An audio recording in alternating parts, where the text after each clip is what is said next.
हिंदी इसलिए पीछे है कि आजकल दुनिया या समाज या हम सब इसलिए आगे बढ़ते हैं रोजगार की वजह से, एम्प्लॉयमेंट की वजह से।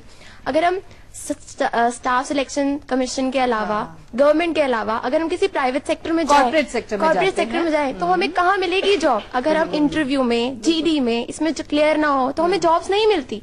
तो हाउ मजबूरी है, इसलिए अंग्रेजी मजबूरी। वक्त के हिसाब से हम आगे बढ़ रहे हैं और जिस तरह का वक्त हमें दिखेगा हम उसी हिसाब से आगे बढ़ रहे हैं। मतलब भाषा से हमारा कोई लेना देना नहीं, अगर वो अंग्रेजी में रोजगार दे। हिंदी पीछे हुई है इसलिए हम उसके हिसाब से आगे बढ़े। जी पकड़िए, माइक पकड़िए। हाँ बोलिए।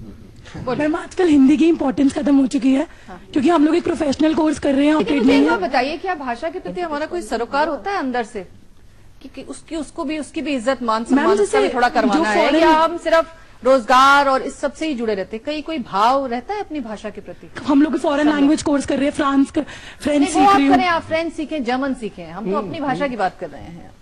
मैम नहीं है, कोई भाव नहीं है, भाव ही नहीं है, क्योंकि इम्पोर्टेंस ही नहीं है। अगर आज हिंदी की लोकप्रियता इतनी घट गई है, इतनी कम हो गई है, तो शायद वो एक ये वजह हो सकती है कि हमारे करियर विकल्पों की एक खास कारण बन सकता है। आपने कई लोगों ने रोजगार का जिक्र किया है, भाई साहब ने प्यार का जिक्र किया है, आपने संस्कार का सत्यव्रत भाई ने जिक्र किया है। भाषा तीनों स्तर पर हमारी पहचान और हमारी जिंदगी की तरक्की निर्धारित करती है। हमारी बहस, सत्यव्रत जी ने बिल्कुल सही कहा, घूम फिरकर रोजगार और बाजार पर अटक जा रही है। भाई साहब ने बड़ा अच्छा मेरे मन का जिक्र छेड़ा, यूनिकोड का, मशीन लैंग्वेज का, कंप्यूटर ट्रांसलेशन का, मगर मुझे लगता है वो एक दूसरा तिलस्म में, उस पर चर्चा कभी और कराएंगी। मगर क्या आप रोजगार जब जुटा लेते हैं तो प्यार अपनी भाषा में कर आगे पढ़ने के लिए मतलब उनका इंटरेस्ट बनेगा। प्रॉब्लम यह है कि जो हमारी परवरिश होती है वो उस माहौल में होती है कि हम इंग्लिश में पढ़ेंगे तो ही हम कुछ कर पाएंगे। कंपलसरी करने की बात जो आ रही है, होता क्या है कि हम इस समय त्रिभाषा सूत्र या फॉर्मूला हम कर रहे हैं, जिसमें कि 8वीं तक जो है 3 भाषाएं पढ़ते हैं बच्चे। एक अपनी भाषा, अपने क्षेत्र की भाषा, एक अंग्रेजी हो गई, और शुरू में जो सदेश चतुर्वेदी जी अच्छी तरह बताएंगे कि जो मूल भावना थी संविधान की कि उत्तर के लोग दक्षिण की कोई भाषा लेंगे और दक्षिण के लोग हिंदी को आसानी से अपना सकेंगे। अब उसका कार्यान्वयन ठीक से हो नहीं सका, लेकिन हो क्या रहा है कि 9वें में जो बच्चे ने अभी कहा कि अंग्रेजी तो कंपलसरी है, लेकिन दूसरी भाषा के रूप में हिंदी कंपलसरी नहीं है। और चूंकि हम डेमोक्रेसी हैं और हम ग्लोबल कंपटीशन में हैं, तो हमें विदेशी भाषाओं को भी सीखना है। तो आज की तारीख में हो ये रहा है कि बच्चे अंग्रेजी ले लेते हैं, ना तो वो हिंदी लेते हैं, ना संस्कृत लेते हैं, ना मराठी लेते हैं, ना मलयालम लेते हैं, वो जर्मन, स्पेनिश और फ्रेंच ले लेते हैं।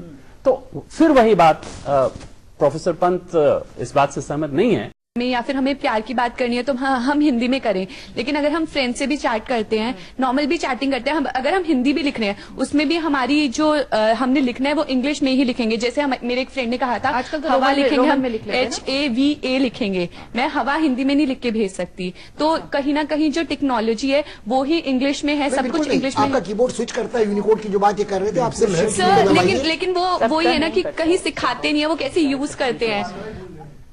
अब तब तो गड़बड़ जाता है। हिंदी को लेके जो भाव की बात हो रही थी, आप उस पर बात करना चाहेंगी कि हिंदी को लेके, मतलब अपनी भाषा को लेके हमारे मन में जो भाव है वही खत्म हो गया है। हिंदी से प्यार नहीं होता, इंग्लिश से प्यार नहीं होता, प्यार होता है देश से। जो भी भावना होती है वो देश से होती है।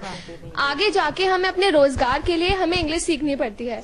आजकल इंग्लिश, हिंदी बोलता है उसको क्यों हीन भावना से देखते हैं, वो तो उसका बताइए कुछ। आजकल हीन भावना से तो नहीं देखते, पर ये है ना, हिंदी आजकल इंग्लिश बोलते हैं। पिक्चरें आप लोग हिंदी में देखते हैं? पिक्चरें हिंदी में होती है। ओके, ठीक है। हाँ बोलिए, हाँ बताइए। हमें खुद से ये सोचना चाहिए, अपने अंदर से भाषा के प्रति प्यार या भाषा के प्रति लगाव जगाना चाहिए। बचपन से हमें हमारे माता पिता भी यही बोलते हैं कि अंग्रेजी पढ़ो, अंग्रेजी में अच्छे मार्क्स लाओ। हिंदी तो ठीक है, हो ही जाएगी, पास कर भी लेंगे, पास हो ही जाएगा। तो वो अगर मैं खुद से भी कहीं मेरे दिमाग में आए कि मुझे हिंदी पढ़नी है, तो मुझे भी कहीं लगता है, हमारे माँ बाप या आसपास के लोग भी कहते हैं कि समय की बर्बादी है, इंग्लिश पढ़ो, हिंदी नहीं। ओहो, तो देख लिया आपने ये हिंदी के बारे में जो अलग अलग विचार लोग व्यक्त कर रहे थे। फाइनल कमेंट्स यहाँ हमें लेने पड़ेंगे अपने विशिष्ट मेहमानों से। इससे पहले एक छोटा सा ब्रेक, अब देखते रहिए चर्चा।